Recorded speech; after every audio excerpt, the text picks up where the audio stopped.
Question number 1 है, पुस्तक the development of capitalism in Russia dash द्वारा लिखी गई है।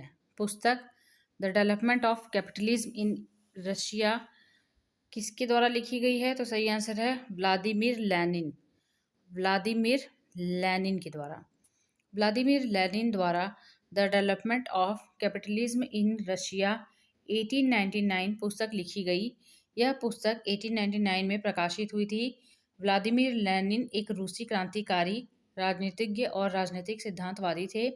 उन्होंने 1917 से 1924 तक सोवियत रूस की सरकार के पहले प्रमुख के रूप में कार्य किया।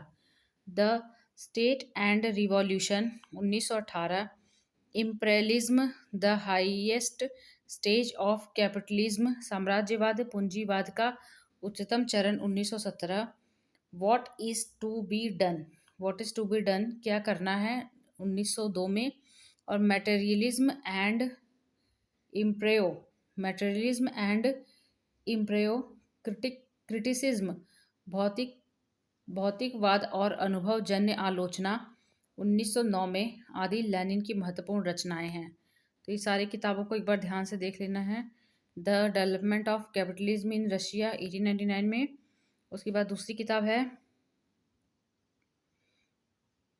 द स्टेट एंड रिवॉल्यूशन 1918 में, imperialism the highest stage of capitalism, साम्राज्यवाद पूंजीवाद का उच्चतम चरण 1917 में, what is to be done क्या करना है 1902 में, मटेरियलिज्म एंड इम्प्रेयो क्रिटिसिज्म, भौतिकवाद और अनुभवजन्य आलोचना 1909 में लेनिन की महत्वपूर्ण रचनाएं हैं। क्वेश्चन नंबर 2 है, रूसी क्रांति के दौरान मजदूरों के प्रतिनिधियों की एक परिषद को डैश के रूप में भी नामित किया गया था। रूसी क्रांति के दौरान मजदूरों के प्रतिनिधियों की एक परिषद को सोवियत के रूप में भी नामित किया गया था। रूसी क्रांति के दौरान हड़ताली मजदूरों और सैनिकों ने मिलकर सैनिक और मजदूर प्रतिनिधियों की एक क्रांतिकारी परिषद सोवियत परिषद का गठन किया। जो सोवियत वर्ड है उसका मतलब होता है परिषद, जिसके प्रतिनिधि सदस्यों ने शासन की संपूर्ण शक्ति अपने हाथों में ले लिया था। इस क्रांति को रूस के फरवरी क्रांति के नाम से भी जानते हैं। क्वेश्चन नंबर 3 है, बंगाल विभाजन की घोषणा के समय भारत के वायसराय कौन थे? बंगाल विभाजन की घोषणा के समय भारत के वायसराय कौन थे? सही आंसर है लॉर्ड कर्जन। बंगाल विभाजन की घोषणा जुलाई 1905 के समय भारत के वायसराय लॉर्ड कर्जन ने की थी। इनका कार्यकाल 1899 से 1905 के बीच था। आंदोलन 16 अक्टूबर 1905 को प्रभावी हुआ।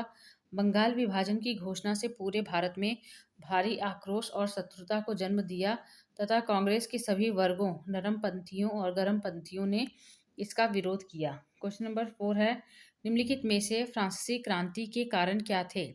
निम्नलिखित में से फ्रांसीसी क्रांति के कारण क्या थे? तो पहला है वित्तीय संकट, दूसरा है कुलीन क्रांति, तीसरा है मैरी एंटोनेट का उद्भव। देखते हैं इसका करेक्ट आंसर क्या है।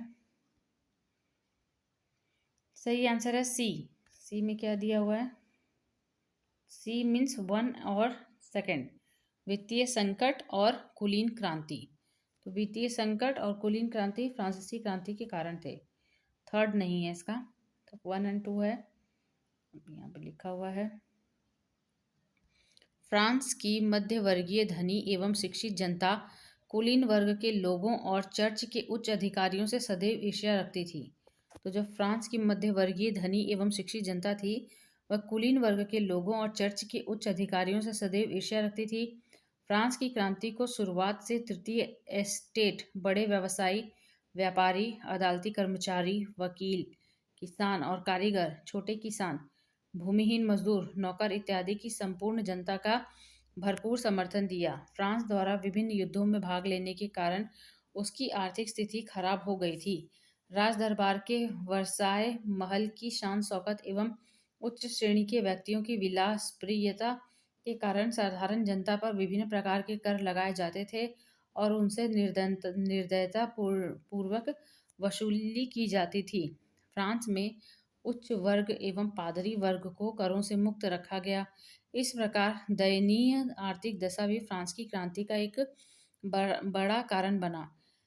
मैरी एंटोनेट का उद्भव होना क्रांति का कारण नहीं बल्कि मैरी एंटोनेट की जीवन शैली व फिजूल खर्ची का बोझ क्रांति का प्रमुख कारण बनी। जो व्यापक दृष्टिकोण से परीक्षण करें तो यह घटना आर्थिक या वित्तीय संकट के अंतर्गत समाहित है। क्वेश्चन नंबर 5 है, रूस में 1905 की क्रांति के बाद व्यापक दमन कब तक चलता रहा? जब कई क्रांतिकारियों को गिरफ्तार कर लिया गया तथा मजदूरों की संख्या को तोड़ दिया गया। रूस में 1905 की क्रांति के बाद व्यापक दमन कब तक चलता रहा? जब कई क्रांतिकारियों को गिरफ्तार कर लिया गया तथा मजदूरों की संख्या को तोड़ दिया गया। तो सही आंसर है 1911। रूसी मजदूरों के लिए 1904 का वर्ष संकटपूर्ण था। महंगाई अत्यधिक बढ़ने से उनके वेतन में 20% गिरावट हुई। 1904 में गठित असेंबली ऑफ रशियन वर्कर्स के 4 सदस्यों को जब नौकरी से निकाला गया तो 1905 ईस्वी में मजदूरों ने आंदोलन कर दिया और हड़ताल पर चले गए, जिसका व्यापक दमन 1911 में चला, जिसमें कई मजदूर क्रांतिकारियों को गिरफ्तार किया गया, जिसके कारण यह क्रांति असफल रही। क्वेश्चन नंबर 6 है, 1855 के संथाल विद्रोह के संदर्भ में निम्नलिखित में से कौन सा कथन सही है? 1855 के संथाल विद्रोह के संदर्भ में निम्नलिखित में से कौन सा कथन सही है? तो सही आंसर है 1 और 2 दोनों। 1 है, यह ब्रिटिश उपनिवेशी प्राधिकरण के खिलाफ और जमींदारों के खिलाफ एक विद्रोह था। यह ब्रिटिश उपनिवेशी प्राधिकरण के खिलाफ और जमींदारों के खिलाफ एक विद्रोह था। दूसरा है, यह वर्तमान के झारखंड और पश्चिम बंगाल के हिस्से में घटित हुआ था। तो इसका सही आंसर है 1 और 2 दोनों सही। संथाल आदिवासियों का विद्रोह जमींदारों, साहूकारों और उपनिवेशिक राज के खिलाफ 1855-56 में किया गया था। इस विद्रोह के कारण ब्रिटिश सरकार ने संथाल परगने का निर्माण किया, जिसके अंतर्गत भागलपुर व बीरभूम जिला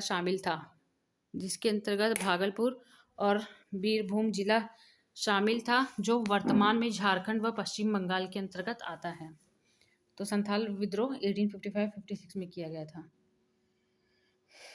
क्वेश्चन नंबर 7 है, 1803 में किस देश में फ्रांस के खिलाफ युद्ध की घोषणा की थी? 1803 में किस देश में फ्रांस के खिलाफ युद्ध की घोषणा की थी? सही आंसर है ब्रिटेन। 18 मई 1803 में इंग्लैंड ब्रिटेन ने फ्रांस के विरुद्ध युद्ध की घोषणा की थी। बिहार में क्वेश्चन नंबर 8 है कि बिहार में किसान सभा आंदोलन डैश के नेतृत्व में शुरू हुआ था। बिहार में किसान सभा आंदोलन स्वामी सहजानंद सरस्वती के नेतृत्व में शुरू हुआ था। बिहार में कृषक आंदोलन के सबसे प्रमुख व्यक्तित्व स्वामी सहजानंद सरस्वती थे। उनका जन्म 1889 में उत्तर प्रदेश के गाजीपुर जिले के देवा ग्राम नामक गांव में हुआ था।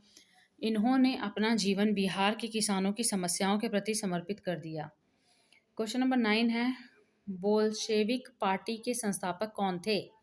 बोल्शेविक पार्टी के संस्थापक कौन थे? सही आंसर है व्लादिमीर लेनिन। रूसी मार्क्सवादियों सोशल डेमोक्रेटिक पार्टी ने 1903 में लंदन में सम्मेलन किया, जिसका उद्देश्य रूसी मार्क्सवादियों को एकजुट करना था, लेकिन ऐसा हुआ नहीं। इस सम्मेलन में रूसी मार्क्सवादी हमेशा के लिए बट गए। एक गुट अपने को बोल्शेविक या बहुमत दल कहता है और दूसरा गुट मेंशेविक या अल्पमत गुट। बोल्शेविक गुट का नेता व्लादिमीर लेनिन था।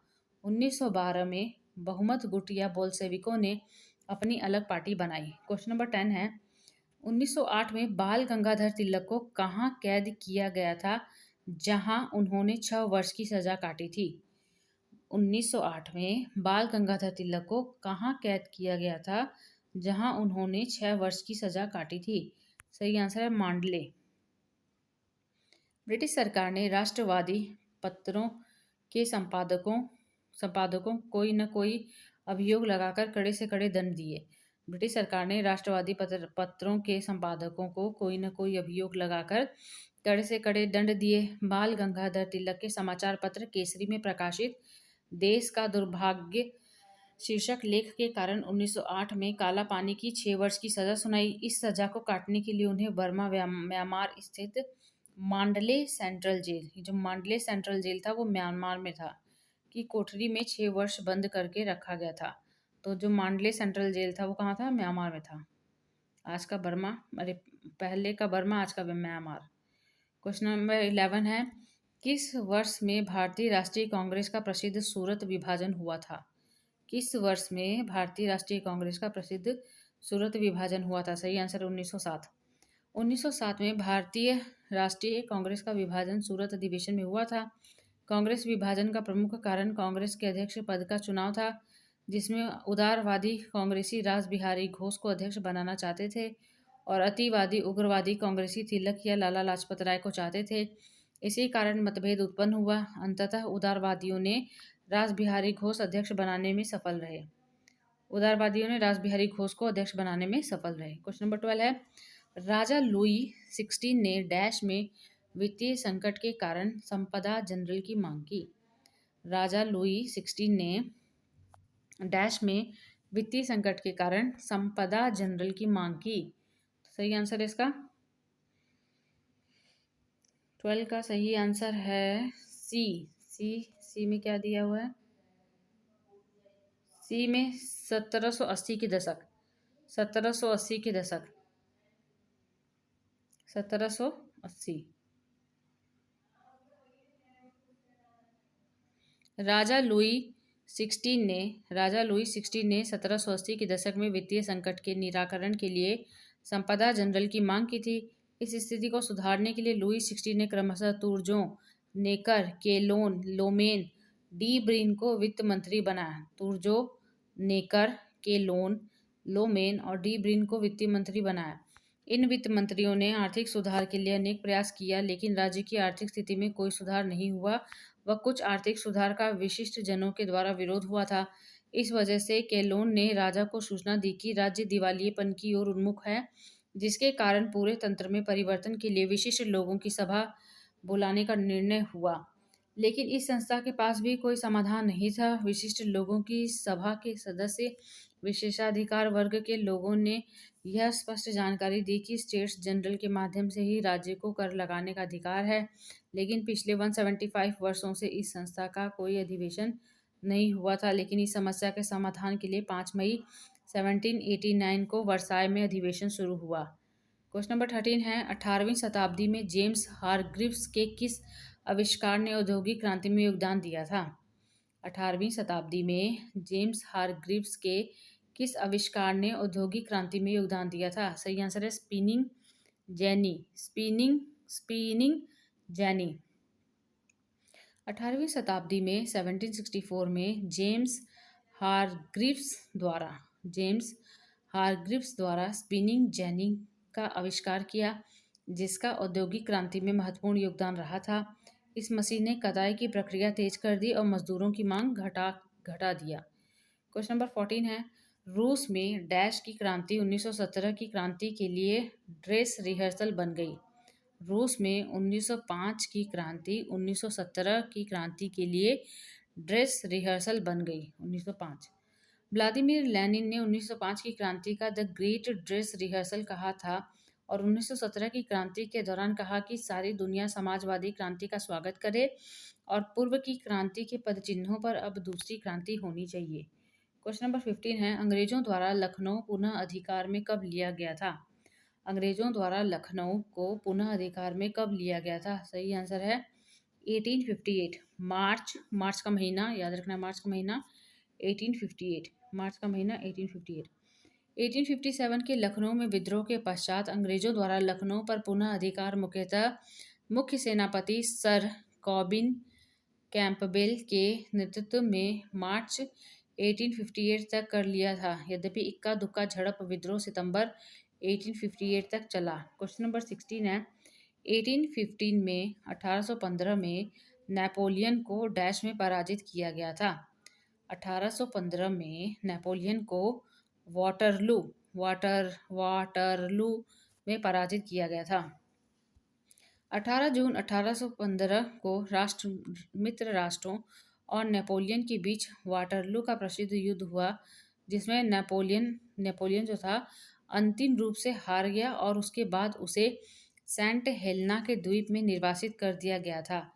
1799 से 1815 ईस्वी तक यूरोप का इतिहास नेपोलियन की जीवनी माना जाता है। इस अवधि में नेपोलियन ने पूरे यूरोप के भाग्य का निर्माण किया था। क्वेश्चन नंबर 17 है, किस वर्ष में लुई 16 ने ट्रोइस ट्रो ट्रोएस के शहर में कुलीन सदस्यों को निर्वासित किया था?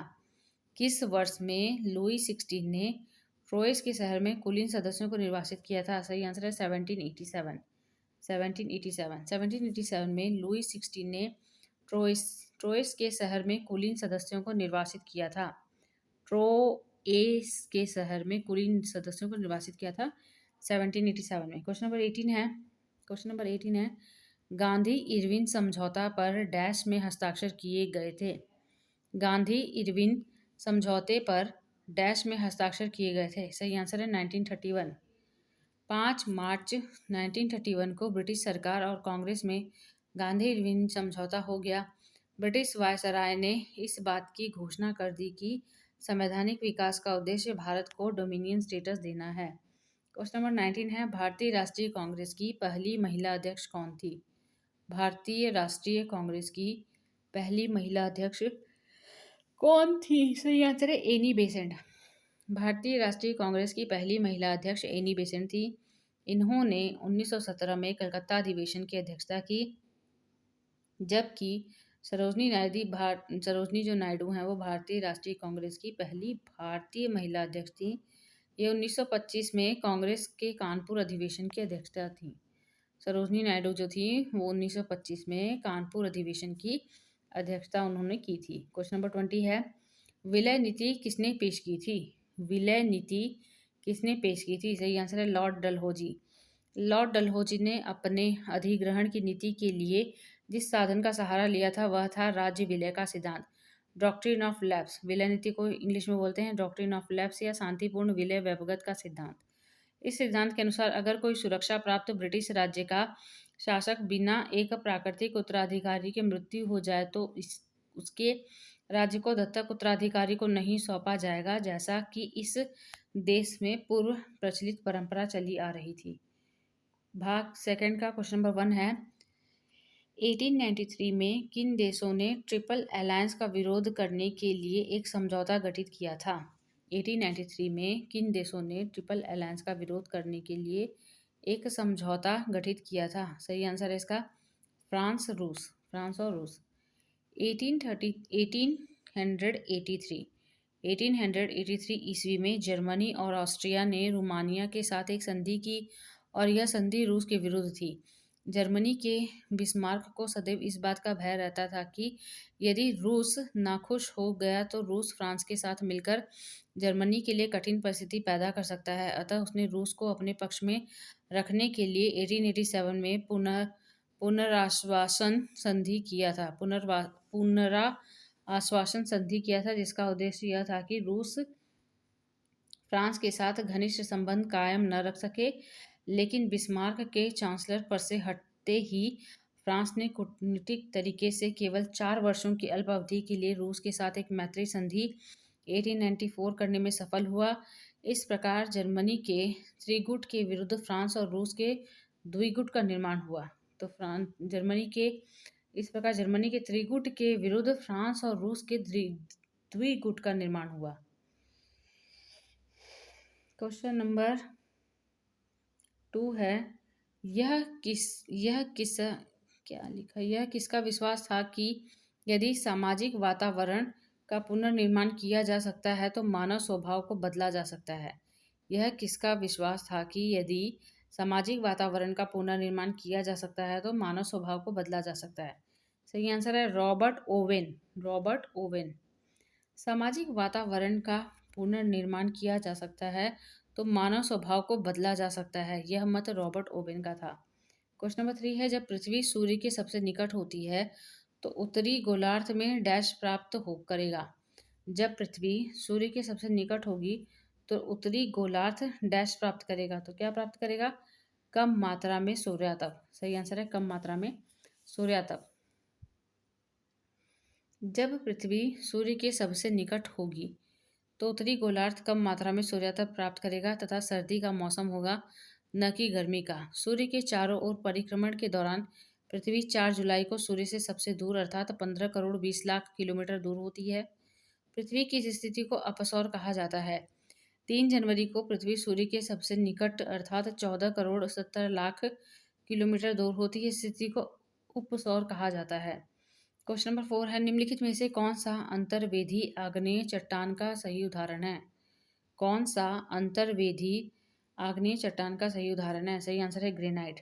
ग्रेनाइट अंतर्वेधी आग्नेय चट्टान का सही उदाहरण है। अंतर्वेधी आग्नेय चट्टानों का निर्माण पृथ्वी की अधिक गहराई में होता है, क्योंकि इनका ठंडा होना, जमाव एवं ठोस होना अधिक गहराई में होता है, जहाँ पर तापमान अधिक होता है। अतः इनके ठंडा होने की गति मंद होती है। इस कारण इनमें रवे अधिक बड़े पाए जाते हैं। क्वेश्चन नंबर 5 है, डैश मजदूर वर्ग द्वारा पहली सफल क्रांति थी? डैश मजदूर वर्ग द्वारा पहली सफल क्रांति थी? सही आंसर है रूसी क्रांति। व्लादिमीर लेनिन के नेतृत्व में 1917 की रूसी क्रांति मजदूर वर्ग द्वारा की जाने वाली पहली सफल क्रांति थी। क्वेश्चन नंबर 6 है, एक घूर्णन पृथ्वी पर ऊपर वाले हिस्से और निचली स्थित घाटियों के बीच एक यांत्रिक स्थिरता को डैश कहा जाता है? एक घूर्णन पृथ्वी पर ऊपर वाले हिस्से और निचली स्थित घाटियों के बीच एक यांत्रिक स्थिरता को आइसोस्टेसी आइसोस्टेसी कहा जाता है। आइसोस्टेसी कहा जाता है। एक घूर्णन पृथ्वी पर ऊपर वाले हिस्से और निचली स्थित घाटियों के बीच एक यांत्रिक स्थिरता को आइसोस्टेसी कहा जाता है। आइसोस्टेसी शब्द ग्रीक शब्द आइसोस्टेसियस से लिया गया है, जिसका तात्पर्य समस्थिति होता है। समस्थिति होता है। संतुलन शब्द का प्रयोग सर्वप्रथम अमेरिका के प्रसिद्ध भूगोलवेत्ता डटन ने 1889 में किया। इनका मुख्य उद्देश्य भूतल के असमतल भागों अर्थात धरातल के बड़े बड़े ऊंचे उठे भागों जैसे पर्वत एवं पठार तथा नीचे धंसे हुए भागों में स्थिरता अथवा संतुलन स्थापित करना था। क्वेश्चन नंबर 7 है, रचनात्मक प्लेट मार्जिन के संदर्भ में निम्नलिखित में से कौन सा कथन सही है? रचनात्मक प्लेट मार्जिन के संदर्भ में निम्नलिखित में से कौन सा कथन सही है? पहला स्टेटमेंट है, इन प्लेट मार्जिनों को अपसारी प्लेट मार्जिन भी कहा जाता है। दूसरा है, नई समुद्री भूपट्टी लगातार बनती है। नई समुद्री भूपट्टी लगातार बनती है। दोनों कथन सही हैं। दोनों कथन सही हैं।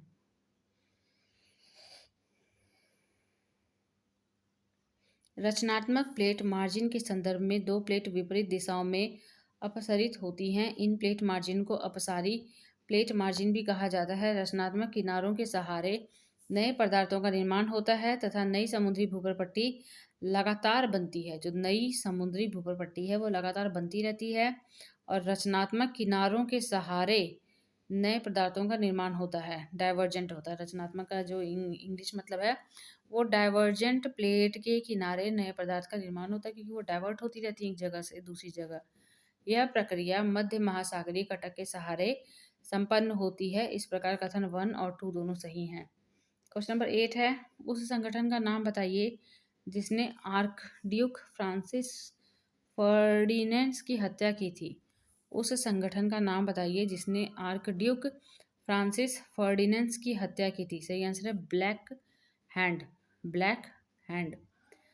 ऑस्ट्रिया के युवराज आर्कड्यूक फ्रांसिस फर्डिनेंड जब सेराजेवो जा रहे थे, तभी टाउन हॉल के समीप गैवरिलो प्रिंसिप द्वारा गोली मारकर युवराज और उनकी पत्नी सोफी की हत्या कर दी गई।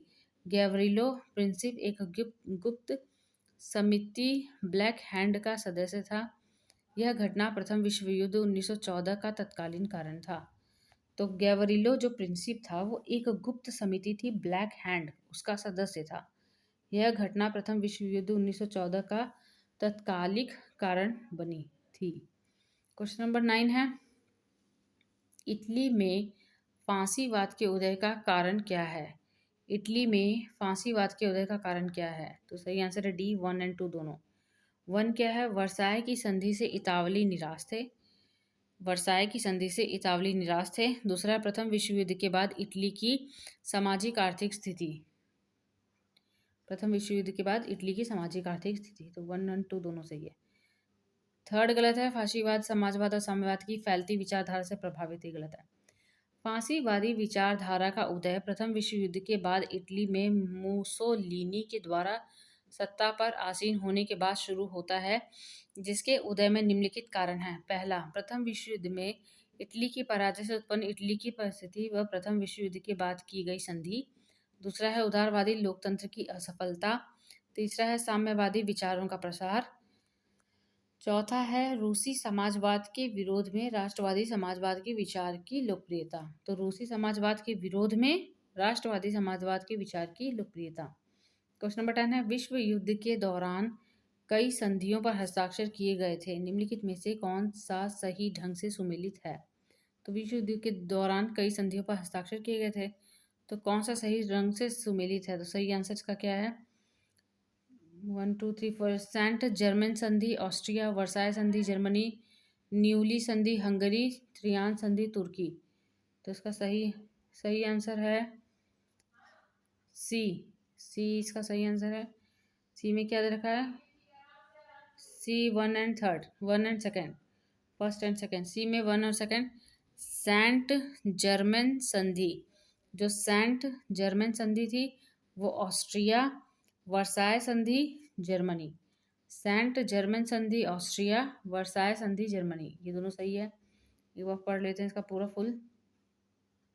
प्रथम विश्व युद्ध के उपरांत मित्र राष्ट्रों ने पराजित राष्ट्रों के साथ निम्न संधियों पर हस्ताक्षर किए थे। सेंट जर्मन की संधि 10 सितंबर 1919 को हुई थी ऑस्ट्रिया के साथ। जो सेंट जर्मन की संधि थी वो 10 सितंबर 1919 को ऑस्ट्रिया के साथ हुई थी। वर्साय की संधि 28 जून 1919 जर्मनी के साथ हुई थी।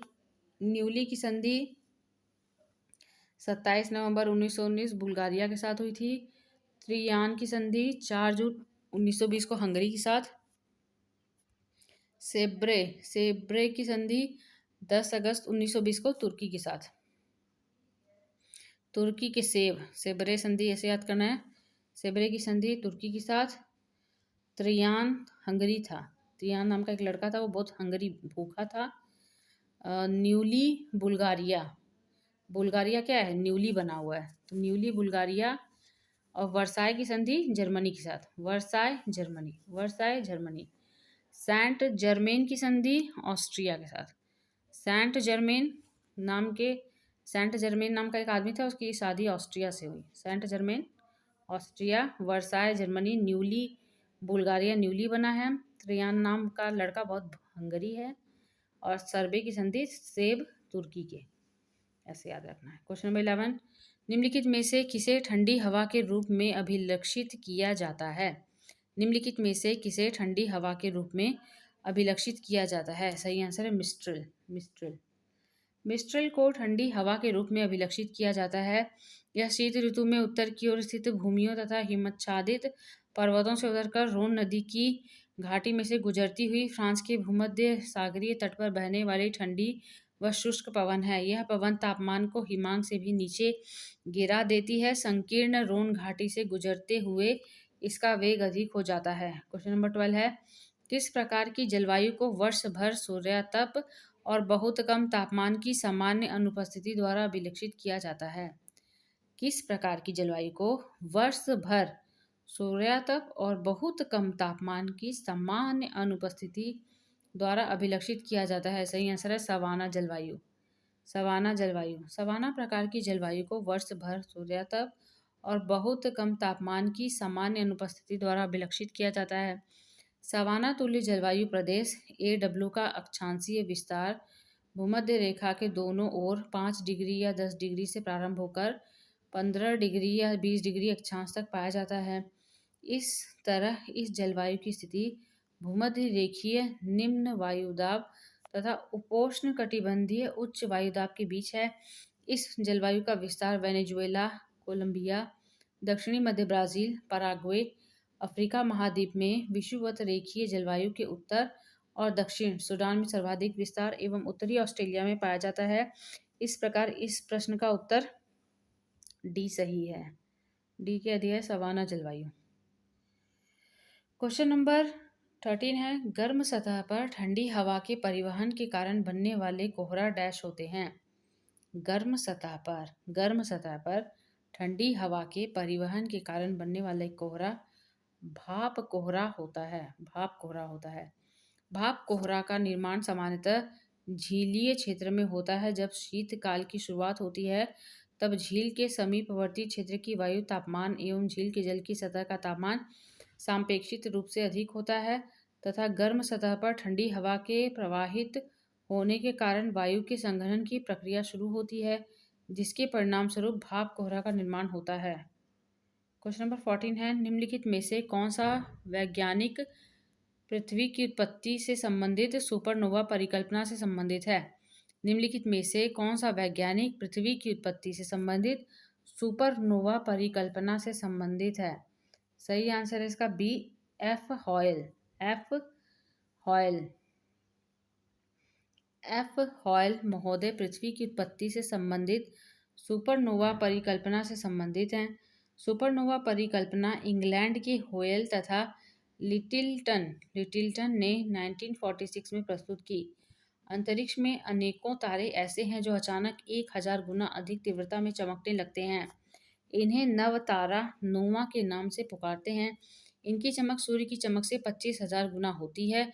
कुछ अन्य तारे ऐसे भी हैं जो सूर्य से 1 अरब गुना अधिक चमकते हैं। इन्हें अभिनव तारा यानी सुपरनोवा कहते हैं। एक अभिनव तारा 2 या 3 शताब्दियों के बाद ही दिखाई देता है। क्वेश्चन नंबर 15 है, पूरी पृथ्वी डैश को समान दिनों और समान रातों का अनुभव करती है। पूरी पृथ्वी 21 मार्च को, क्या डेट है, 21 मार्च को और 23 सितंबर को समान दिनों और समान रातों का अनुभव करती है। तो 23 सितंबर ऑप्शन में दिया नहीं है, तो 21 मार्च। पूरी पृथ्वी केवल 21 मार्च तथा 23 सितंबर को समान दिनों और समान रातों का अनुभव करती है। स्मरणीय है कि किरणों के तिरछेपन तथा दिन की अवधि के प्रभाव सापेक्ष हुआ करते हैं। जहाँ पर दिन की अवधि अधिक होती है तथा साथ ही साथ किरणें सीधी पड़ती हैं, वहाँ पर निश्चित रूप से सूर्यातप अधिक प्राप्त होता है। सूर्य की उत्तरायण स्थिति के समय 21 जून को जब सूर्य कर्क रेखा पर होता है, भूमध्य रेखा से उत्तर की ओर दिन की अवधि बढ़ती जाती है तथा उत्तरी ध्रुव पर 6 मास का दिन होता है। इसके विपरीत भूमध्य रेखा से दक्षिण जाने पर दिन की अवधि कम हो जाती है तथा दक्षिणी ध्रुव पर रात केवल 6 मास की होती है। क्वेश्चन नंबर 16 है, पंचवर्षीय योजनाएं 5 ईयर प्लान्स किस समाज की केंद्रीकृत योजना है? पंचवर्षीय योजनाएं किस समाज की केंद्रीकृत योजना है? सही आंसर है समाजवादी। पंचवर्षीय योजनाएं समाजवादी समाज की केंद्रीकृत योजनाएं हैं। समाजवादी या केंद्रीय नियोजित अर्थव्यवस्था वह है जिसमें उत्पादन के साधन सरकार द्वारा स्वामित्व नियंत्रित और संचालित होते हैं। क्वेश्चन नंबर 17 है, 1992 में पहले अंतर्राष्ट्रीय पृथ्वी शिखर सम्मेलन के लिए ब्राज़ील के रियो डी जनेरियो में 100 से अधिक राष्ट्राध्यक्ष मिले। इस शिखर सम्मेलन को डैश भी कहा जाता है। 1992 में पहले अंतर्राष्ट्रीय पृथ्वी शिखर सम्मेलन के लिए ब्राज़ील के रियो डी जनेरियो में 100 से अधिक राष्ट्राध्यक्ष मिले। इस शिखर सम्मेलन को किस नाम से और भी जाना जाता है? संयुक्त राष्ट्र पर्यावरण एवं विकास सम्मेलन। संयुक्त राष्ट्र का पर्यावरण एवं विकास सम्मेलन। पर्यावरण एवं विकास सम्मेलन पर संयुक्त राष्ट्र सम्मेलन UNCED united nation convention on environment and development ही पृथ्वी शिखर सम्मेलन है। यह सम्मेलन 3 से 14 जून 1992 तक ब्राज़ील के रियो डी जनेरियो में आयोजित किया गया था। रियो पृथ्वी शिखर सम्मेलन का प्राथमिक उद्देश्य पर्यावरण एवं विकास के मुद्दे पर अंतर्राष्ट्रीय कार्रवाई के लिए एक व्यापक कार्यसूची और एक नया खाका तैयार करना था, जो कि 20वीं सदी में अंतर्राष्ट्रीय सहयोग और विकास नीति को निर्देशित करने में मदद करेगा।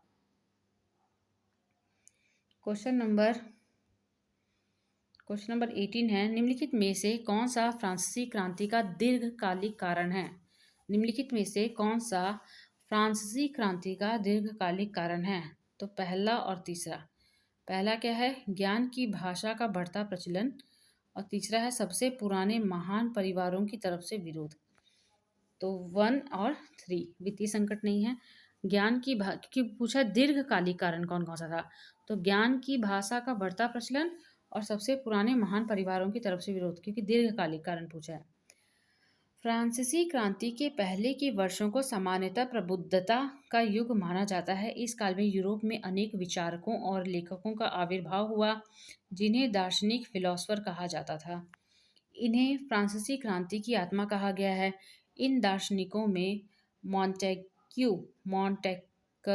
मॉन्टेग्यू, वोल्टेयर, रूसो प्रमुख थे। यूरोपीय देशों में विशेषाधिकार संपन्न सामंतों और पादरियों ने अपनी कुलीनता के नाम पर वरीयता प्राप्त कर रखा था।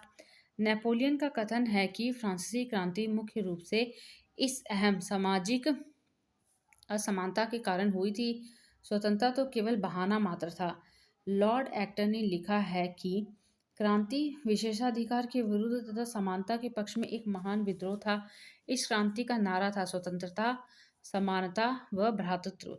फ्रांस में उपयुक्त समस्या दीर्घकाल से व्याप्त थी, जबकि वित्तीय संकट लुई 16 के दौरान उत्पन्न तत्कालीन कारण थी। क्वेश्चन में ध्यान से देखना है, पहले ही पूछा है दीर्घकालिक कारण। जब वित्तीय संकट आएगा तो वो एक शॉर्ट टर्म तत्कालीन कारण था, मतलब उसी टाइम हुआ था, शॉर्ट पीरियड के लिए। तो जो वित्तीय संकट था वो लुई 16 के दौरान उत्पन्न तत्कालिक कारण था। क्वेश्चन नंबर 19 है, उस पार्टी का नाम बताइए जिसने इटली में सर्वहारा वर्ग की तानाशाही की स्थापना का आह्वान किया था। उस पार्टी का नाम बताइए जिसने इटली में सर्वहारा वर्ग की तानाशाही की स्थापना का आह्वान किया था। सही आंसर इतालवी समाजवादी पार्टी। इतालवी समाजवादी पार्टी। इतालवी समाजवादी पार्टी ने इटली में सर्वहारा वर्ग की तानाशाही की स्थापना का आह्वान किया था। इतालवी समाजवादी पार्टी की स्थापना 1892 में जनेवा में इटालियन वर्कर्स पार्टी के रूप में हुई थी। पार्टी का उद्देश्य मजदूर वर्ग के समर्थन से सर्वहारा वर्ग की तानाशाही स्थापित करना था। क्वेश्चन नंबर 20 है, स्थलाकृतिक मानचित्रों पर उच्चावच का प्रतिनिधित्व करने के लिए निम्नलिखित में से किस तकनीक का उपयोग किया जाता है। स्थलाकृतिक मानचित्रों, ध्यान से पढ़ना क्वेश्चन।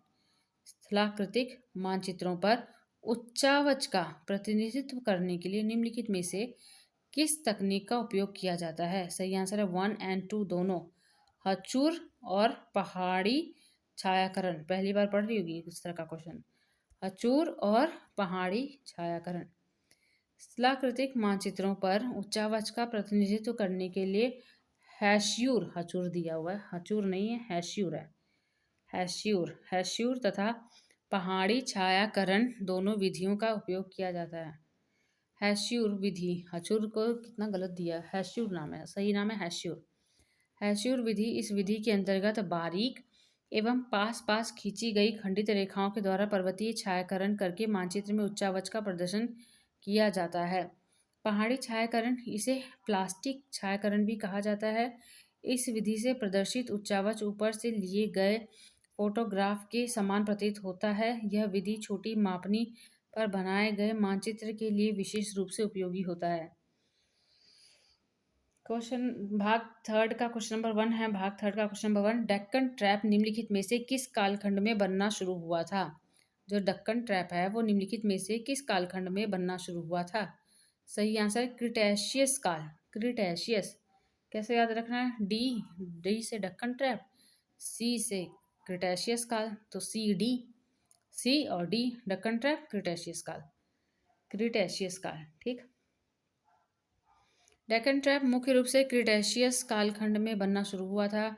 क्रिटेशियस काल का प्रारंभ 13.5 करोड़ वर्ष पूर्व हुआ तथा इसकी अवधि 6.5 करोड़ वर्ष है। इस काल में पर्वत निर्माण क्रिया अत्यधिक सक्रिय रही तथा रॉकी, एंडीज, यूरोप महाद्वीप की कई पर्वत श्रेणियां तथा पनामा कटक की उत्पत्ति हुई। इसी समय के अंत में भारत के दक्षिणी पठार भारत पर ज्वालामुखी क्रिया द्वारा लावा का जमाव हुआ। क्वेश्चन नंबर 2 है, देश में किस भारतीय वन का सबसे कम वन क्षेत्र है।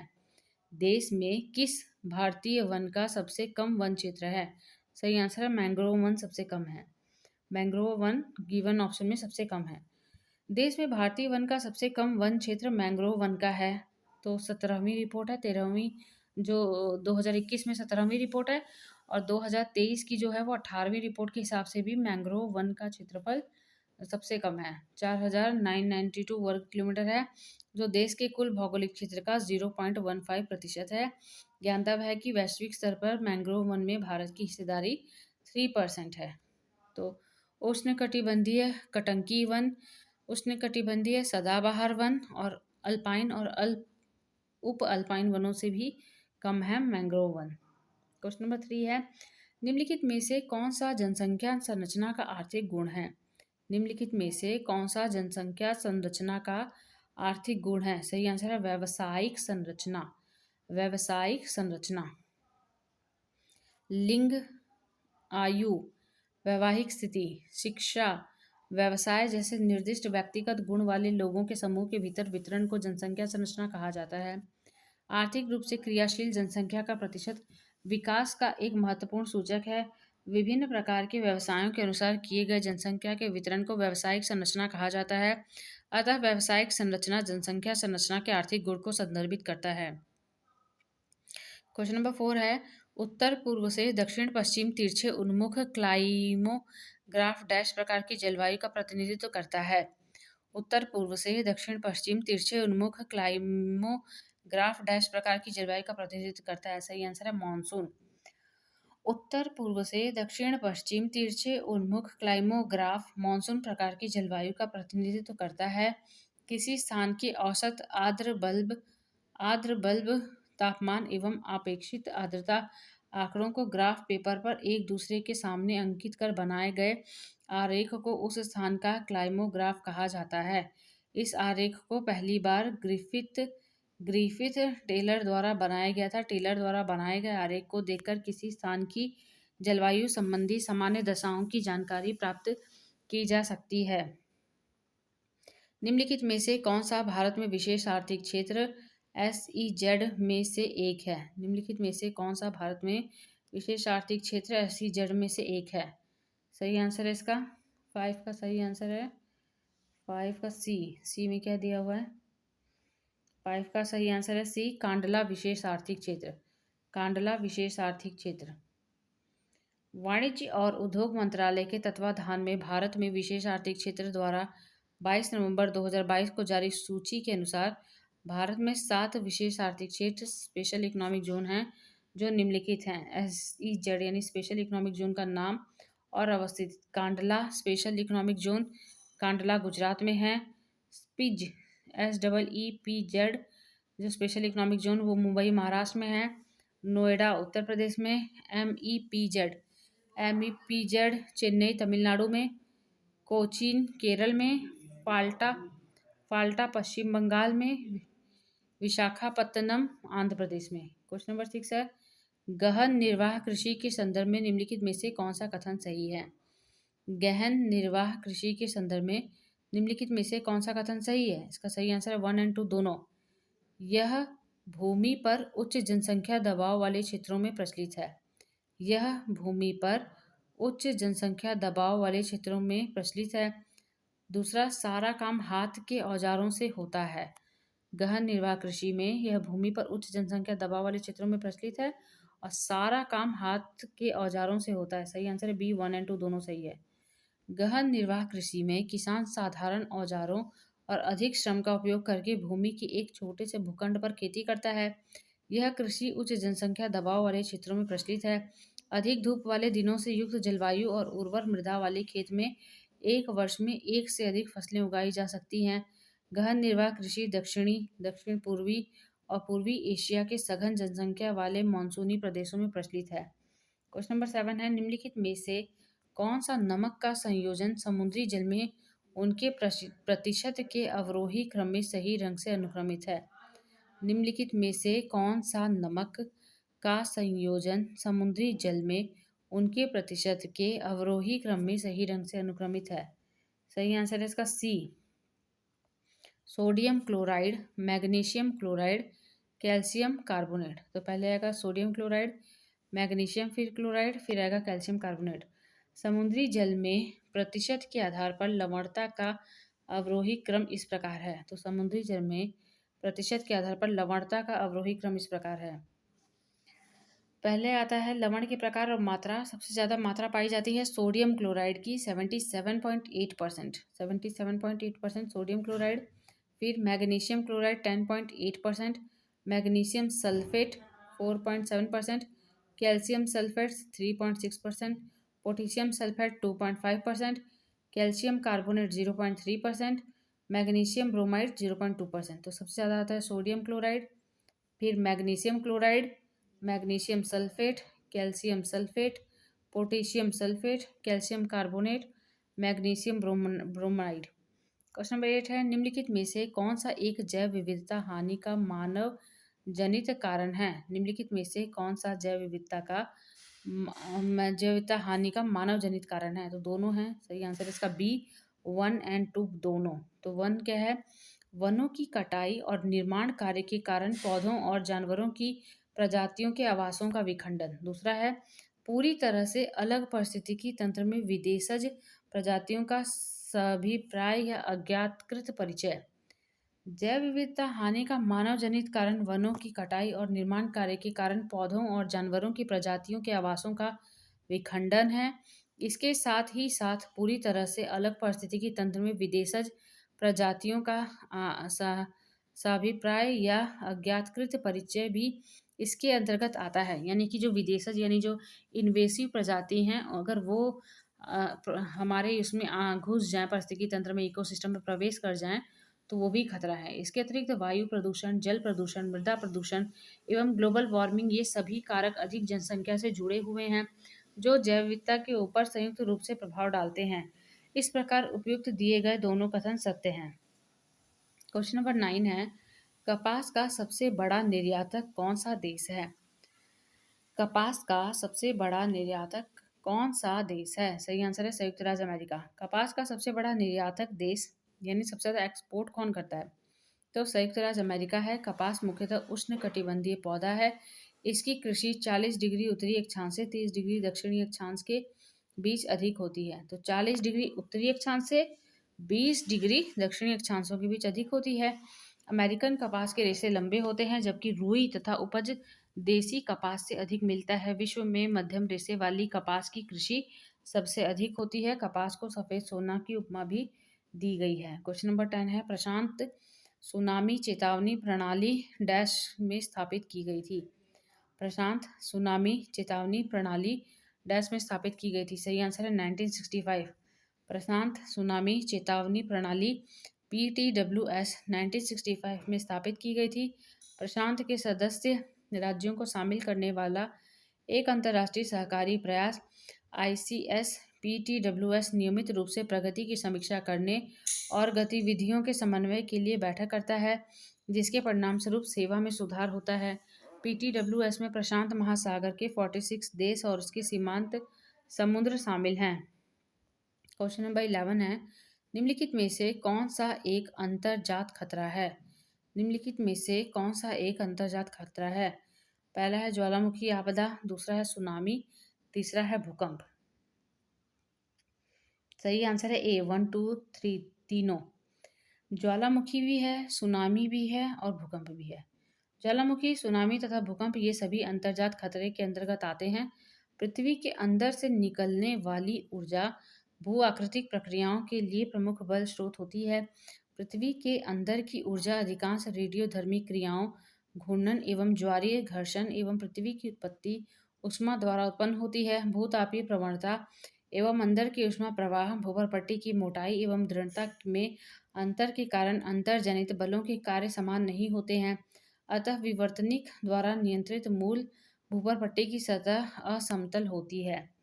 क्वेश्चन नंबर 12 है, लाभ अधिकतमकरण के लॉस सिद्धांत के संदर्भ में निम्नलिखित में से कौन सा कथन सही है? लाभ अधिकतमकरण के लॉस सिद्धांत के संदर्भ में निम्नलिखित में से कौन सा कथन सही है? सही आंसर है ए, 1 और 2 दोनों। 1 और 2 दोनों। औद्योगिक अवस्थिति एकाधिकारी प्रतियोगिता की स्थिति द्वारा अभिलक्षित होती है। दूसरा, किसी उद्योग की अवस्थिति में मांग को सबसे महत्वपूर्ण चर माना जाता है। लॉस के कोई किसी का नाम होगा, लॉस के अधिकतम लाभ के संदर्भ में नीचे दिए गए दोनों कथन सत्य हैं।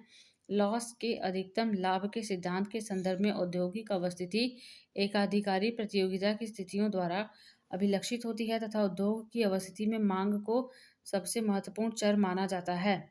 जर्मन अर्थशास्त्री ऑगस्ट लॉस ने क्रिस्टॉलर के केंद्र स्थल सिद्धांत में उल्लेखनीय संशोधन किया।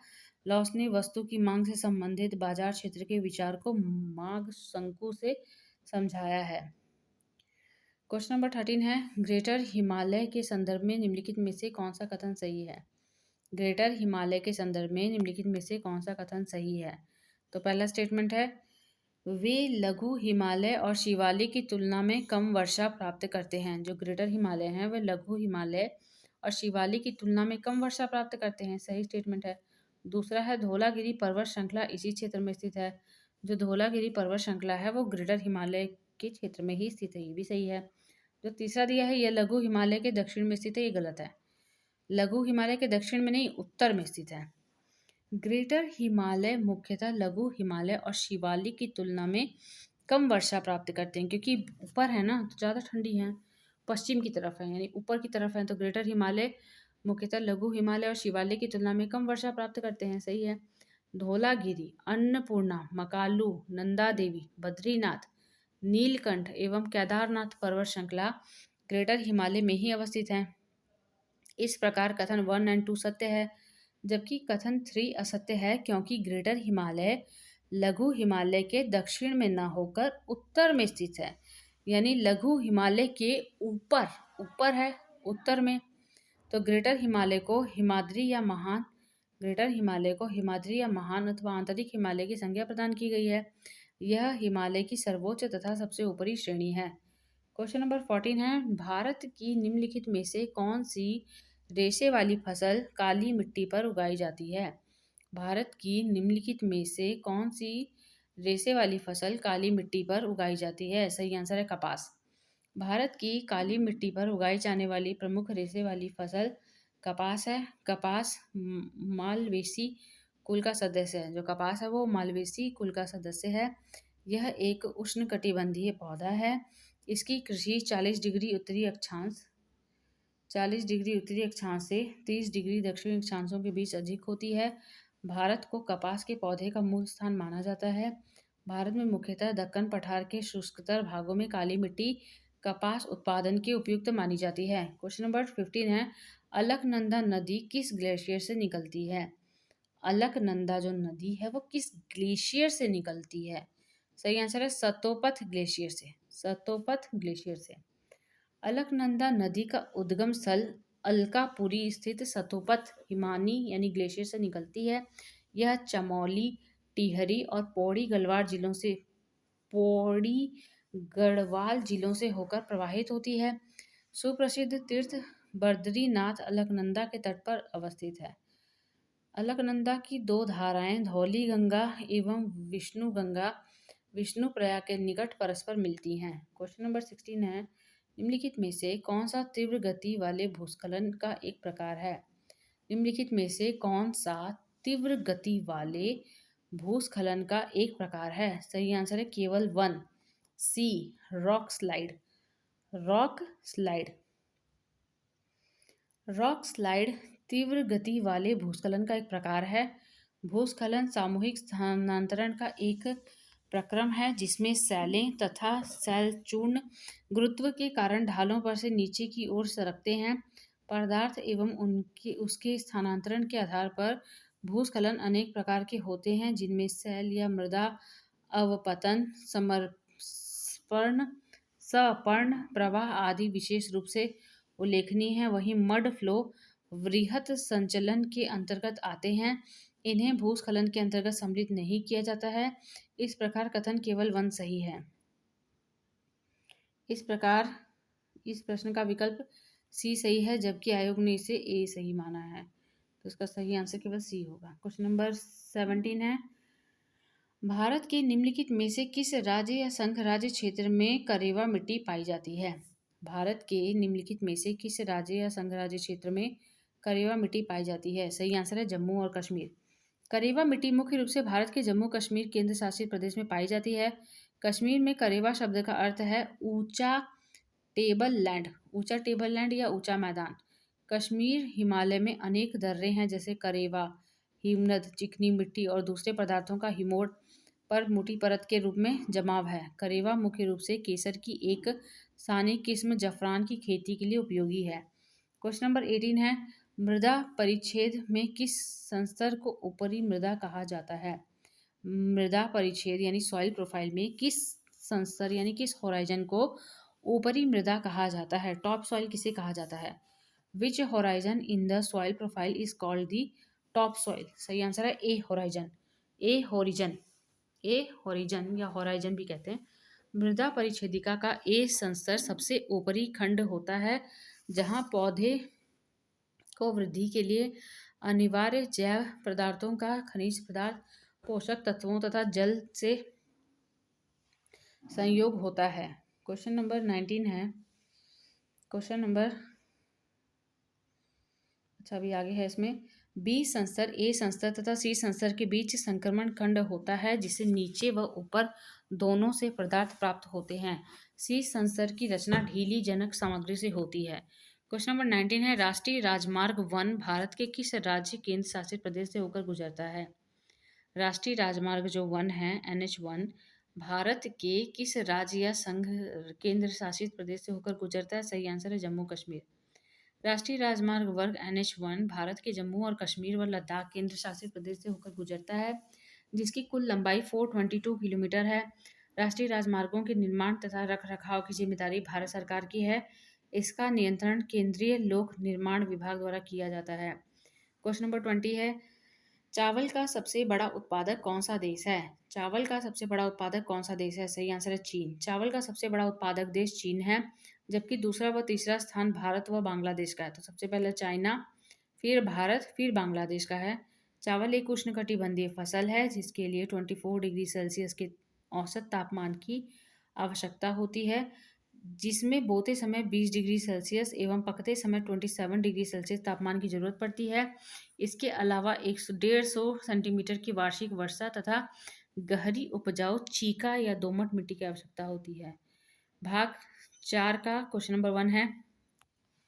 आर्थिक विकास को प्रभावित करने वाला लाभहीन कारक डैश है। आर्थिक विकास को प्रभावित करने वाला लाभहीन कारक कौन सा है? तो बाजार अपूर्णता, बाजार अपूर्णता है। परंपरागत रूप से सकल आर्थिक विकास को सकल राष्ट्रीय उत्पाद यानी GNP और सकल घरेलू उत्पाद यानी ग्रॉस डोमेस्टिक प्रोडक्ट के रूप में मापा जाता है। तो परंपरागत रूप से जो हम सकल आर्थिक किसी भी देश की इकोनॉमिक अगर ग्रोथ को नापना होता है तो ग्रॉस नेशनल प्रोडक्ट या ग्रॉस डोमेस्टिक प्रोडक्ट के रूप में नापते हैं। अर्थशास्त्रियों के अनुसार आर्थिक विकास को प्रभावित करने वाले आर्थिक कारकों में प्राकृतिक संसाधन, पूंजी निर्माण, तकनीकी उन्नति, सामाजिक और राजनीतिक कारक, मानव संसाधन विकास, उद्यमशीलता तथा कृषि के मशीनीकरण को शामिल किया जाता है। अतः बाजार अपूर्णता आर्थिक विकास को प्रभावित करने वाला लाभहीन कारक है। क्वेश्चन नंबर 2 है। भारत में राष्ट्रपति और राज्यपाल दोनों को उनके डैश द्वारा सलाह दी जाती है। भारत में राष्ट्रपति और राज्यपाल को दोनों को उनके मंत्रिपरिषद को इंग्लिश में बोलते हैं काउंसिल ऑफ मिनिस्टर्स, मंत्रिपरिषद द्वारा सलाह दी जाती है। संविधान के अनुच्छेद 74 के क्लॉज 1 में कहा गया है कि राष्ट्रपति को सहायता और सलाह देने के लिए एक मंत्रिपरिषद होगी जिसका मुखिया प्रधानमंत्री होगा। अनुच्छेद 163 के में संविधान राज्यपाल को सहायता और सलाह देने के लिए मुख्यमंत्री के साथ राज्य में मंत्रिपरिषद की स्थापना करता है। इसलिए भारत में राष्ट्रपति और राज्यपाल दोनों को उनकी मंत्रिपरिषद द्वारा सलाह दी जाती है। क्वेश्चन नंबर 3 है। निम्नलिखित में से कौन सी वह सूचियां हैं जिनका उल्लेख ब्रिटिश भारतीय संविधान अधिनियम 1935 में किया गया था? निम्नलिखित में से कौन सी वह सूचियां हैं जिनका उल्लेख ब्रिटिश भारतीय संविधान अधिनियम 1935 में किया गया था? तो सही आंसर है A 1, 2 एंड 3। समवर्ती सूची, प्रांतीय सूची और संघ सूची। ए आंसर है 1, 2, 3 तीनों। अगस्त 1935 में ब्रिटिश संसद ने भारत सरकार अधिनियम 1935 बनाया। उस समय यह ब्रिटिश संसद द्वारा पारित सबसे लंबा कानून था। इस अधिनियम में 3 सूचियां थी जो प्रत्येक सरकार के अधीन विषयों को देती थी। पहला संघ सूची, केंद्र जिसे कहते हैं, राज्य सूची, राज्य की, समवर्ती सूची, केंद्र और राज्य, वायसराय को अवशिष्ट शक्तियां प्रदान की गई थी। इसने केंद्र में द्वैध शासन की स्थापना का आह्वान किया, हालांकि इस खंड को कभी लागू नहीं किया गया था, इसलिए संघ सूची कभी प्रवर्तन में नहीं आई। क्वेश्चन नंबर 4 है। संधारणीय कृषि निम्नलिखित में से किस लक्ष्य को एकीकृत करती है? संधारणीय कृषि यानी कि सस्टेनेबल एग्रीकल्चर निम्नलिखित में से किस लक्ष्य को एकीकृत करती है? सही आंसर है 1 और 2 दोनों। ए और 1 और 2 दोनों इसका सही आंसर है ए। पर्यावरणीय स्वास्थ्य और आर्थिक लाभप्रदता। संधारणीय अथवा टिकाऊ कृषि से तात्पर्य ऐसी कृषि पद्धति से है जिसमें मानव की बदलती हुई आवश्यकताओं की आपूर्ति हेतु कृषि में लगने वाले साधनों का इस प्रकार सफल व्यवस्थित उपयोग किया जाए जिससे प्राकृतिक संसाधनों का ह्रास न हो एवं पर्यावरण सुरक्षित रहे। संधारणीय कृषि की अवधारणा के 3 प्रमुख तत्व हैं: पर्यावरण की सुरक्षा, आर्थिक लाभदायकता तथा सामाजिक और आर्थिक समता। क्वेश्चन नंबर 5 है, भारत में पहले 4 आम चुनावों में निम्नलिखित में से किस पार्टी ने संसद में पूर्ण बहुमत प्राप्त किया है?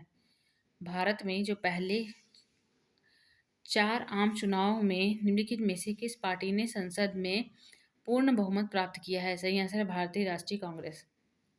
भारतीय राष्ट्रीय कांग्रेस।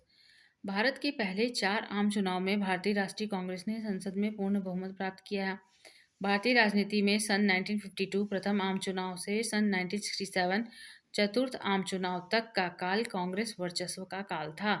तो जब प्रथम आम चुनाव हुए थे 1952 में और से लेकर 1967 जब चतुर्थ आम चुनाव हुए थे तब तक का काल कांग्रेस के वर्चस्व का काल था, जिसे मॉरिस जोन्स ने एक दलीय प्रभुत्व का संज्ञा दी, जबकि डॉक्टर अंबेडकर ने कांग्रेस की तुलना एक धर्मशाला से की है जिसमें मूर्ख, धूर्त, दोस्त, शत्रु, पूंजीपति, मजदूर, वाम, दक्षिण, धर्मनिरपेक्ष व सांप्रदायिक सब ठहर सकते हैं। क्वेश्चन नंबर 6 है, भारत में राष्ट्रपति निर्वाचन डैश द्वारा किया जाता है?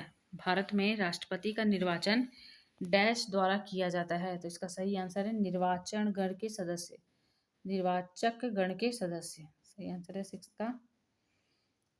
का सही आंसर है ए, निर्वाचक गण के सदस्य। भारतीय संविधान के अनुच्छेद 54 के अनुसार भारत के राष्ट्रपति का चुनाव एक निर्वाचक मंडल द्वारा किया जाएगा। भारत के राष्ट्रपति का चुनाव गुप्त मतदान द्वारा किया जाता है। वह अनुपातिक प्रतिनिधित्व प्रणाली के अनुसार एकल संक्रमणीय मत पद्धति और गुप्त मतदान का उपयोग करके एक निर्वाचक मंडल द्वारा चुना जाता है।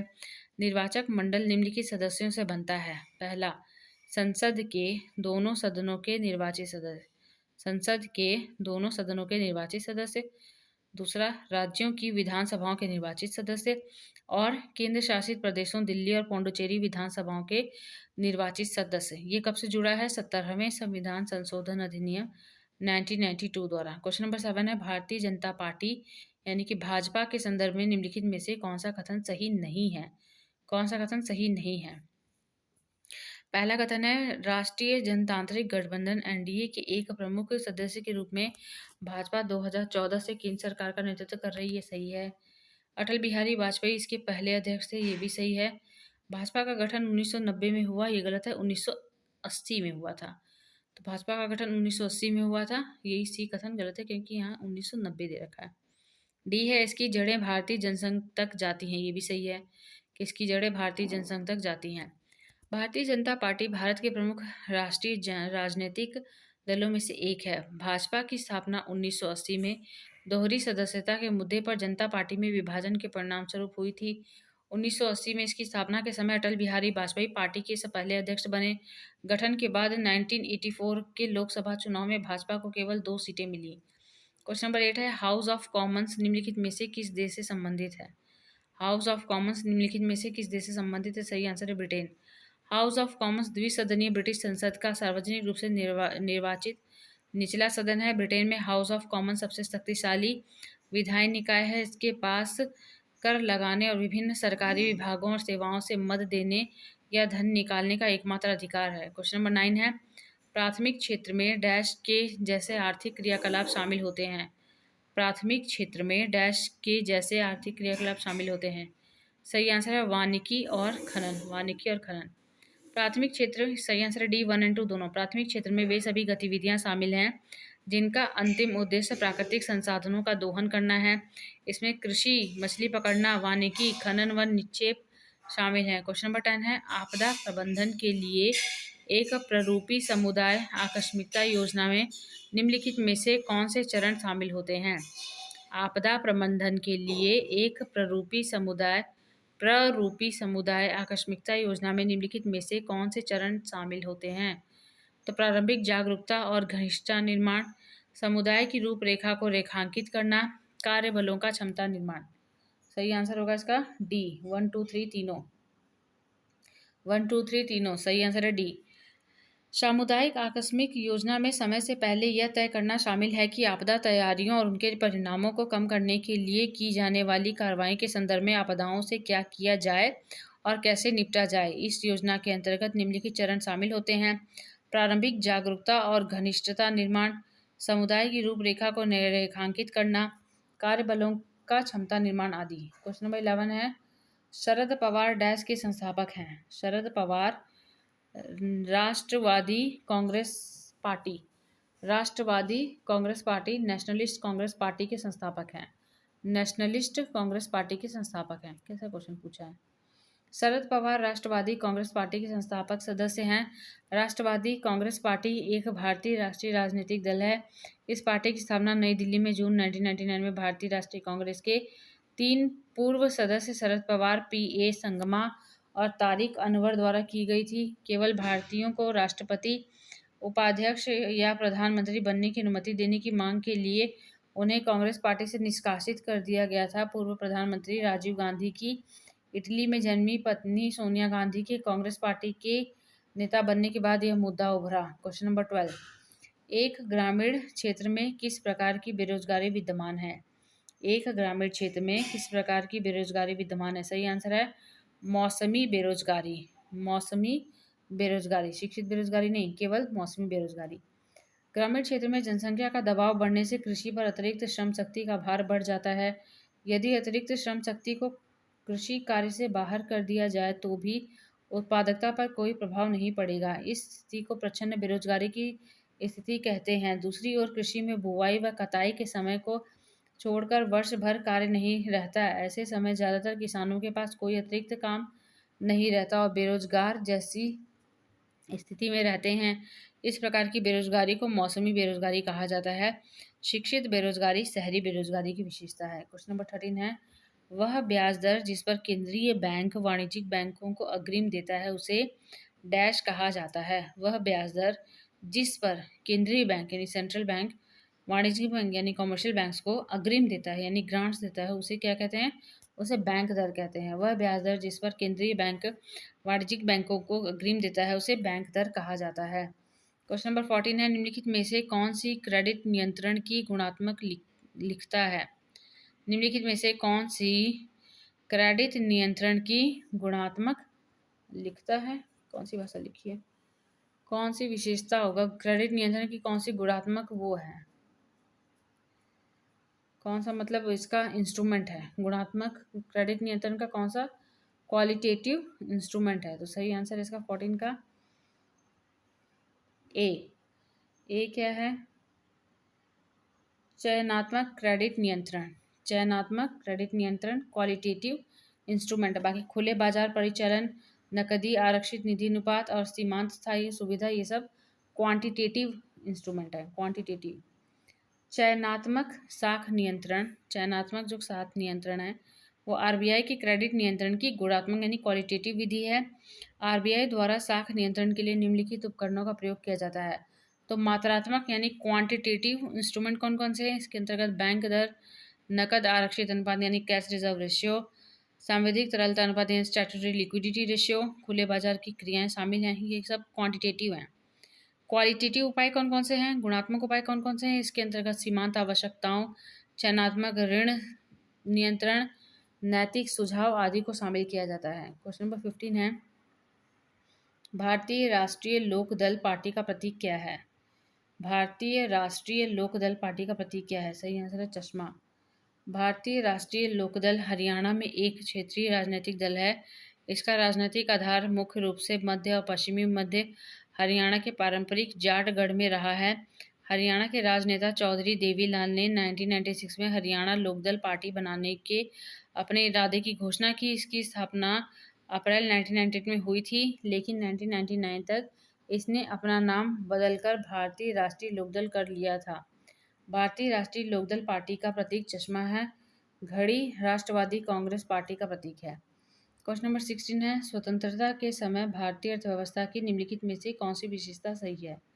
स्वतंत्रता के समय भारतीय अर्थव्यवस्था की निम्नलिखित में से कौन सी विशेषता सही है? सही आंसर इसका ए, 1, 2 एंड 3 तीनों।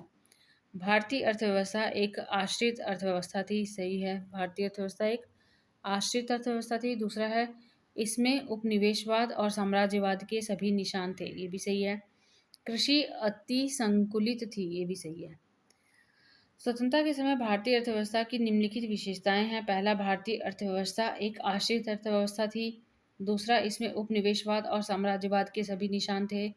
तीसरा, कृषि अति संकुलित थी। चौथा, कृषि उत्पादकता कम थी। क्वेश्चन नंबर 17 है, मध्य सूची का निम्नलिखित में से कौन सा युग्म सही है? कौन सी मैच द फॉलोइंग सही है? तो इसका सही आंसर है केवल सेकंड। जनगणना जो है वो संघ सूची का विषय है। जनगणना संघ सूची का विषय है। निगम कर राज्य सूची गलत दिया हुआ है। जनगणना और निगम कर दोनों ही संघ सूची के विषय हैं। तो जनगणना और निगम कर दोनों ही संघ सूची के विषय हैं। क्वेश्चन नंबर 18 है, दिए गए बैंकों में सभी सार्वजनिक क्षेत्र के बैंक हैं सिवाय, तो कौन सा प्राइवेट है? यस बैंक जो है वो प्राइवेट है। बाकी Punjab and Sindh bank, bank of India, Indian bank सब सरकारी हैं। वर्तमान में सार्वजनिक क्षेत्र के बैंकों की संख्या 12 है जो निम्नलिखित हैं। तो वर्तमान में सार्वजनिक क्षेत्र यानी पब्लिक सेक्टर के कितने बैंक हैं? केवल 12 हैं। कौन कौन से हैं? Bank of Baroda, Bank of Baroda, Bank of India, Bank of Maharashtra, Canara Bank, Central Bank of India, Indian Bank, Indian Overseas Bank, Punjab and Sindh Bank, Punjab National Bank, Bharatiya State Bank, UCO Bank, Union Bank of India. अतः Yes Bank सार्वजनिक क्षेत्र का bank नहीं है। Question number 19 है, treasury bill के संदर्भ में निम्नलिखित में से कौन सा कथन सही है? ट्रेजरी बिल के संदर्भ में कौन सा कथन सही है? केवल 2। वे 1 वर्ष से भी कम समय में परिपक्व हो जाते हैं। ट्रेजरी बिल 1 वर्ष से भी कम समय में परिपक्व हो जाते हैं। पहला जो दिया था, भारतीय केंद्रीय सरकार का दीर्घकालीन उधार ग्रहण साधन है, ये सही गलत है। वे भारत के वाणिज्यिक बैंकों के माध्यम से जारी किए जाते हैं, ये भी गलत है। बस सही सही है क्या इसमें? केवल दूसरा। ट्रेजरी बिल भारत सरकार या किसी देश की केंद्रीय प्राधिकरण द्वारा लघु अवधि 1 वर्ष तक उधार लेने वाले उपकरण हैं जो निवेशकों को अपने बाजार जोखिम को कम करते हुए अपने अर्धकालिक अधिशेष धन को पार्क करने में सक्षम बनाते हैं। अतः केवल दूसरा कथन सही है।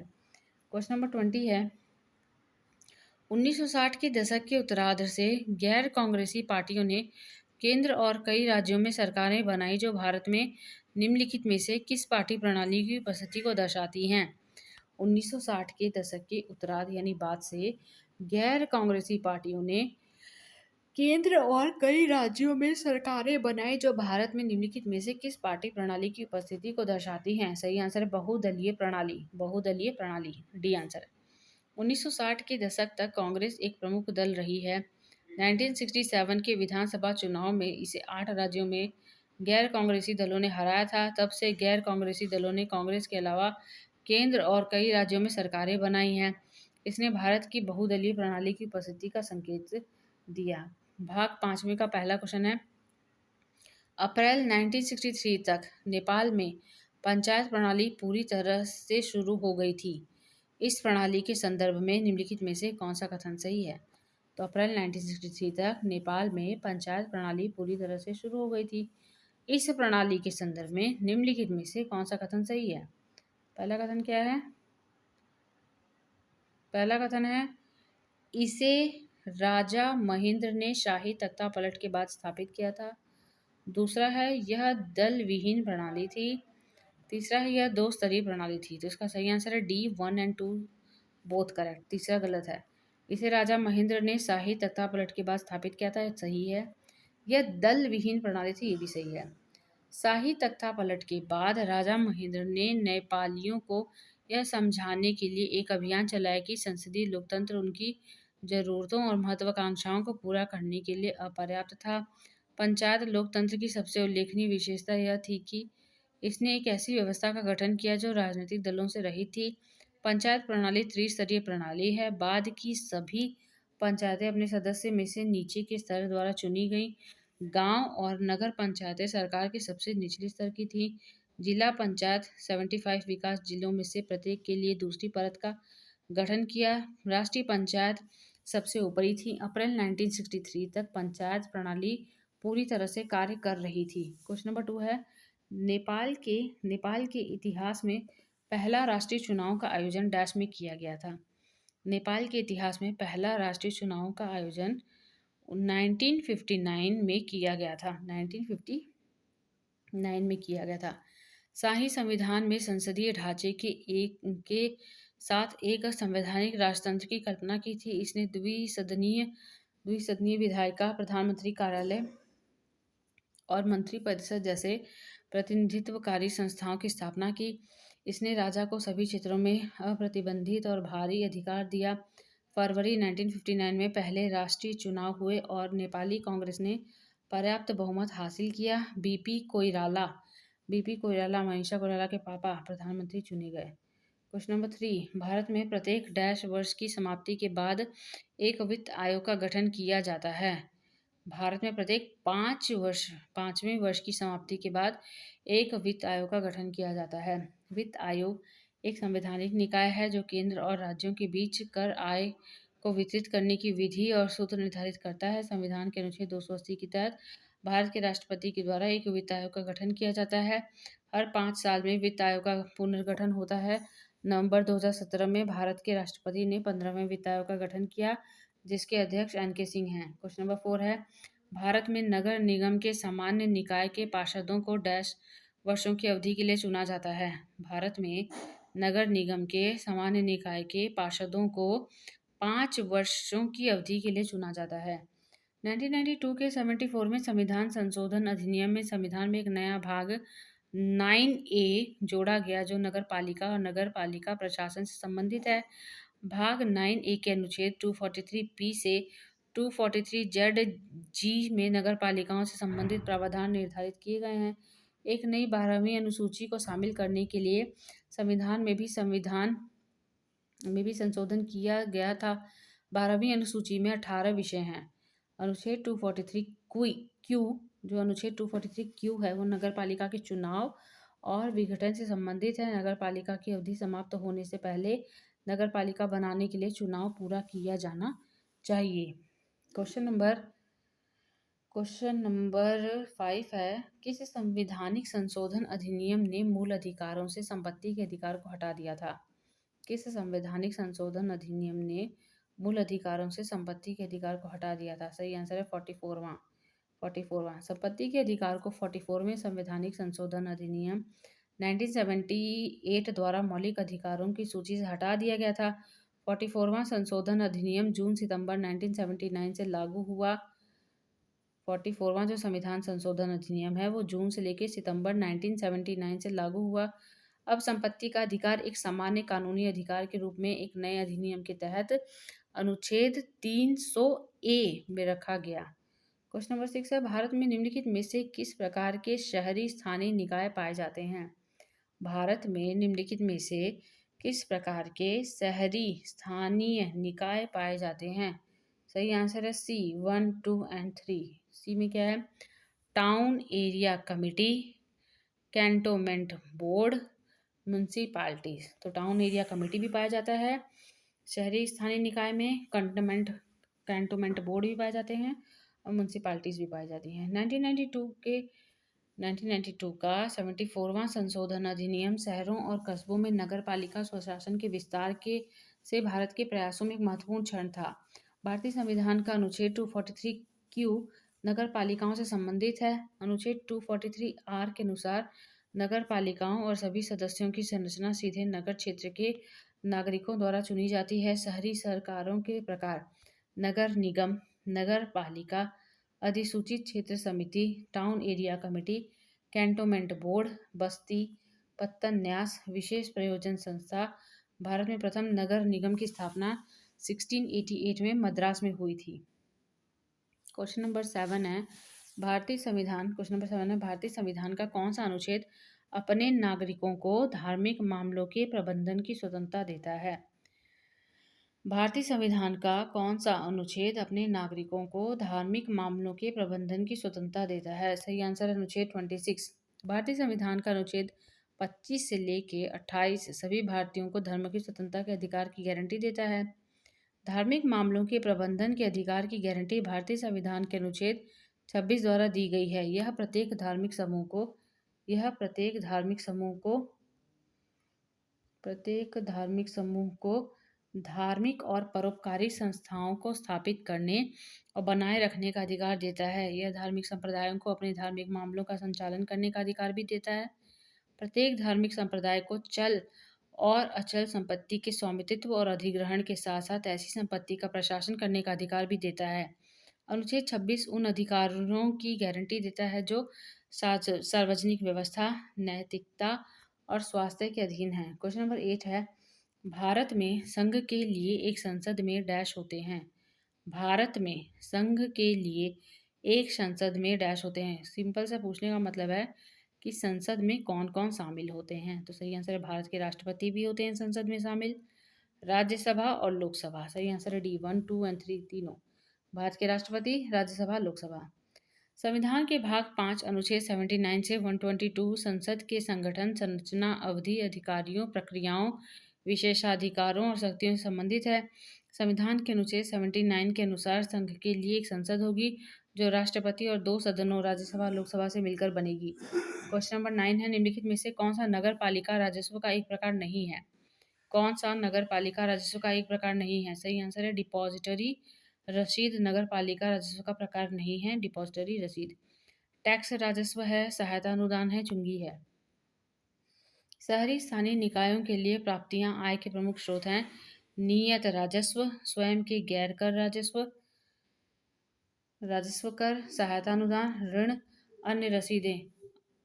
अधिकांश स्थानीय सरकारें राज्य और केंद्र सरकारों से संसाधनों और सब्सिडी के हस्तांतरण के साथ साथ वित्तीय और संसाधनों से उधार पर बहुत अधिक निर्भर करती हैं। क्या रे छिंद्रा? भारतीय संविधान का कौन सा अनुच्छेद में निदेशक तत्वों के प्रयोग के बारे में बताता है। भारतीय संविधान का कौन सा अनुच्छेद निदेशक तत्वों के प्रयोग के बारे में बताता है। सही आंसर है अनुच्छेद 37। अनुच्छेद 37। राज्य के नीति निर्देशक तत्व डीपीएसपी की अवधारणा को स्पेनिश संविधान से लिया गया था और इसे आयरिश संविधान में शामिल किया गया था। भारतीय संविधान ने इसे आयरलैंड से लिया।